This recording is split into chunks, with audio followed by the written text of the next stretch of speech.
दक्ष प्रजापति की संतति तथा स्वयंभुव सर्ग का वर्णन। मार्कंडेय जी कहते हैं, भृगु से उनकी पत्नी ख्याति ने धाता और विधाता नामक दो देवताओं को उत्पन्न किया। देवादिदेव भगवान नारायण की धर्म पत्नी श्री लक्ष्मी देवी भी ख्याति के ही गर्भ से प्रकट हुई। महात्मा मेरु की दो कन्याएं थीं, आयति और नियति। ये ही धाता और विधाता की पत्नियां हुईं। इन दोनों से दो पुत्र हुए, प्राण तथा मेरे महायशस्वी पिता मृकंडु। श्री मृकंडु से मेरा जन्म हुआ। मेरी माता मनस्विनी देवी थी। मेरी पत्नी धूम्रवती के गर्भ से मेरे पुत्र वेदशिरा का जन्म हुआ। अब प्राण की संतान का वर्णन सुनो। प्राण का पुत्र द्युतिमान और द्युतिमान का अजरा हुआ। उन दोनों के बहुत से पुत्र पौत्र हुए। मरीचि की पत्नी संभूति ने पूर्णमास को उत्पन्न किया। महात्मा पूर्णमास के दो पुत्र हुए, विरजा और पर्वत। अंगिरा की पत्नी स्मृति ने 4 कन्याओं को जन्म दिया। उनके नाम यूं हैं, सिनीवाली, कुहू, राका तथा अनुमति। इस प्रकार महर्षि अत्रि की पत्नी अनसुया ने चंद्रमा, दुर्वासा तथा योगी दत्तात्रेय इन 3 पाप रहित पुत्रों को उत्पन्न किया।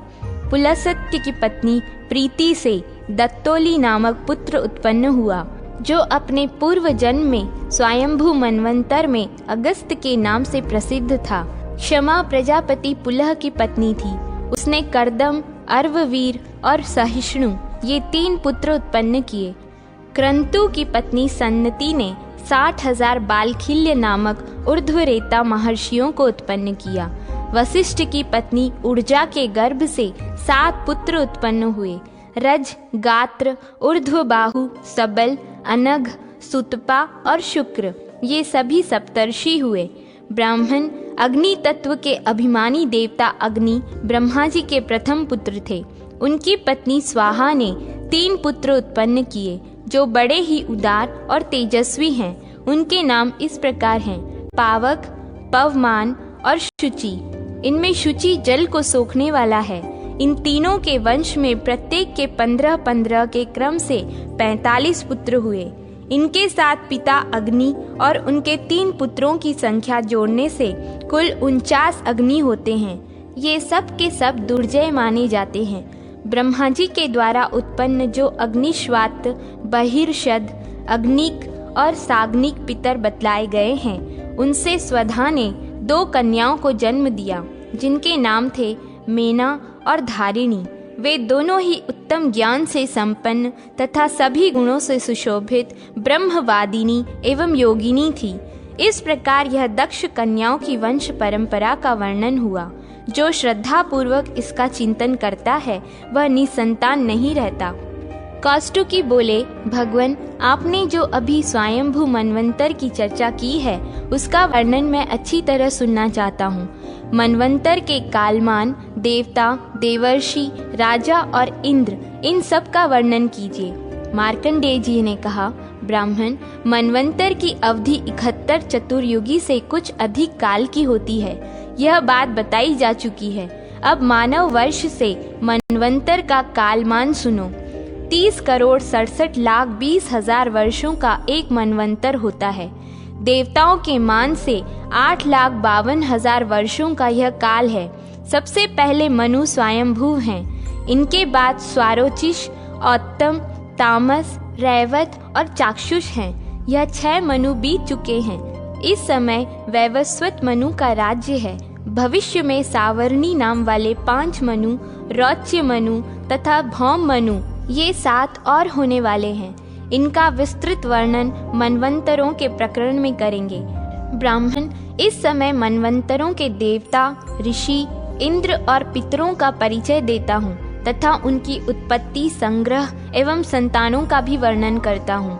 साथ ही यह भी बतलाता हूँ कि मनु और उनके पुत्रों के राज्य का क्षेत्र कितना था। पहले स्वयंभू मनवंतर के प्रथम त्रेतायुग में प्रियव्रत के पुत्रों अर्थात स्वयंभू मनु के पौत्रों ने पृथ्वी के वर्ष विभाग किए थे। प्रजापति कर्दम जी की पुत्री प्रजावती राजा प्रियव्रत को ब्याही गई थी। उसके गर्भ से 2 कन्याएं और 10 पुत्र हुए। कन्याओं के नाम थे सम्राट और कुक्षी। उन दोनों के 10 भाई प्रजापति के समान तेजस्वी और बड़े शूरवीर थे।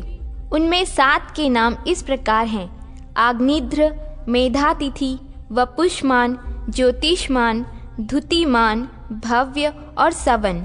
इनके सिवा मेधा, अग्निबाहु और मित्र ये 3 और थे जो तपस्या और योग में तत्पर रहते थे। इन्हें अपने पूर्व जन्म के वृत्तांतों का स्मरण था, अतएव इन महाभाग्यशाली पुरुषों ने राज्य भोग में मन ही नहीं लगाया। राजा प्रियव्रत ने शेष 7 पुत्रों को 7 द्वीपों के राजपद पर धर्म पूर्वक अभिषिक्त कर दिया। अब द्वीपों का वर्णन सुनो। प्रियव्रत ने जम्बू द्वीप में आग्निध्र को राजा बनाया। प्रलक्ष द्वीप का राज्य मेधातिथि को सौंपा। शालमल द्वीप में वपुष्मान को और कुश द्वीप में ज्योतिष्मान को राजा बनाया।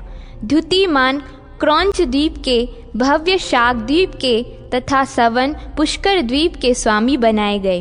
पुष्कर राज सवन के 2 पुत्र हुए, महावीर और धातकी। उन्होंने पुष्कर द्वीप को 2 भागों में बांटकर बसाया। भव्य के 7 पुत्र थे।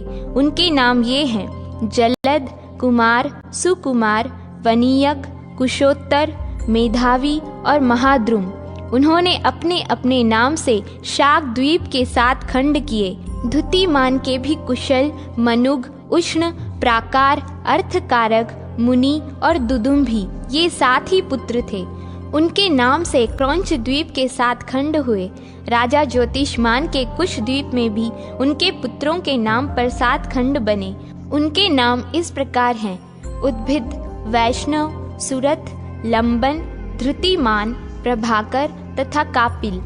शालमल द्वीप के स्वामी वपुष्मान के भी 7 पुत्र हुए: श्वेत, हरित, जिमूत, रोहित, वैद्युत, मानस और केतुमान। इनके नाम पर भी पूर्ववत उक्त द्वीप के 7 खंड बनाए गए। प्रलक्ष द्वीप के स्वामी मेधातिथि के भी 7 ही पुत्र हुए और उनके नाम से प्रलक्ष द्वीप के भी 7 खंड बन गए। उन खंडों के नाम इस प्रकार हैं: शाकभव, शिशिर, सुखोदय, आनंद, शिव, क्षेमक तथा ध्रुव। प्रलक्ष द्वीप से लेकर शाक द्वीप तक के 5 द्वीपों में वर्णाश्रम धर्म विभाग पूर्वक स्थित है। वहाँ धर्म का सदा स्वाभाविक रूप से पालन होता है। कभी किसी जीव की हिंसा नहीं की जाती। उन 5 द्वीपों और उनके वर्षों में सब धर्म सामान्य रूप से सर्वत्र प्रचलित है। ब्राह्मण राजा प्रियव्रत ने आग्निध्र को जम्बू द्वीप का राज्य दिया था। उनके 9 पुत्र हुए जो प्रजापति के समान शक्तिशाली थे। उनमें सबसे बड़े का नाम नाभि था, उससे छोटा किमपुरुष था, तीसरे का नाम हरि, चौथे का इलावृत, 5वें का रम्य, 6ठे का हिरण्यक, 7वें का कुरु, 8वें का भद्राश्व और 9वें का केतुमाल था। इन पुत्रों के नाम पर ही जम्बू द्वीप के 9 खंड हुए। हिम वर्ष को छोड़कर शेष जो किमपुरुष आदि वर्ष हैं, उनमें सुख की अधिकता है और बिना यत्न किए स्वभाव से ही वहाँ सब कामनाओं की सिद्धि होती है। उनमें किसी प्रकार के विपर्यय तथा जरा मृत्यु का कोई भय नहीं है और न वहाँ धर्म अधर्म अथवा उत्तम मध्यम अधम आदि का ही कोई भेद है। उन 8 वर्षों में न 4 युगों की व्यवस्था है न 6 ऋतुओं की। वहाँ किसी विशेष ऋतु के कोई चिन्ह नहीं दिख पड़ते। आग्निध्र कुमार नाभि के पुत्र ऋषभ और ऋषभ के भरत हुए, जो अपने 100 भाइयों में सबसे बड़े थे। ऋषभ अपने पुत्र को राज्य दे संन्यास ग्रहण करके तपस्या करने लगे।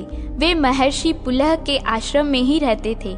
उन्होंने हिम नामक वर्ष को, जो सबसे दक्षिण है, अपने पुत्र भरत को दिया था। इसलिए महात्मा भरत के नाम पर इसका नाम भारतवर्ष हो गया। भरत के पुत्र सुमति हुए, जो बड़े धर्मात्मा थे। भरत ने उनको राज्य देकर वन का आश्रय लिया। राजा प्रियव्रत के पुत्रों तथा उनके भी पुत्र पौत्रों ने स्वयंभू मनवंतर में 7 द्वीपों वाली पृथ्वी का उपभोग किया। द्विजश्रेष्ठ, यह मैंने तुम्हें स्वयंभू मनवंतर की सृष्टि बतलाई। अब और क्या सुनाऊं?